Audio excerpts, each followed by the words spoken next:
Pink Floyd live at Pompeii. Now, the whole film is based on 4 days of recording the band live at Pompeii inside an ancient Roman amphitheater. Now, of course, that original 4-day recording was recorded in October of 1971.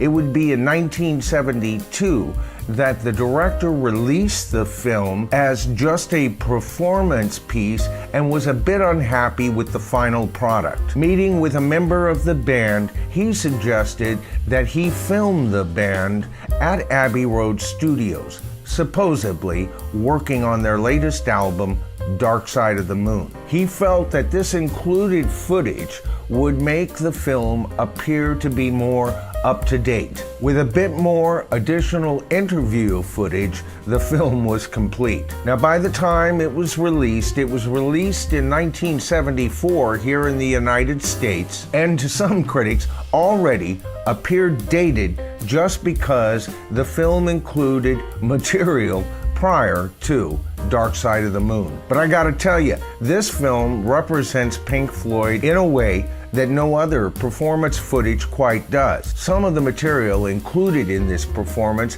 is the band's echoes, careful with that axe, Eugene, set the controls for the Heart of the Sun, as well as more familiar material for your casual fans, such as Brain Damage, Us and Them, and One of These Days. And that's one of the reasons I really love this film. It represents Pink Floyd performing material that represent the band's output from an earlier incarnation, as well as the more current material that fans were fastly becoming aware of with the release of Dark Side of the Moon. Of course, visually, the film is stunning, and the camera work, especially the camera work done on the 4-day recording, a recording that was recorded on 8-track, if you can believe that. The panning camera work, particularly at the start of the film, works exceptionally well. Extreme slow panning of the band as they perform at the beginning of the film is just absolutely wonderful. And in the end, the film becomes something more than what we got with Let It Be by the Beatles. This was not just a documentary of the band. Although it has that documentary kind of feel,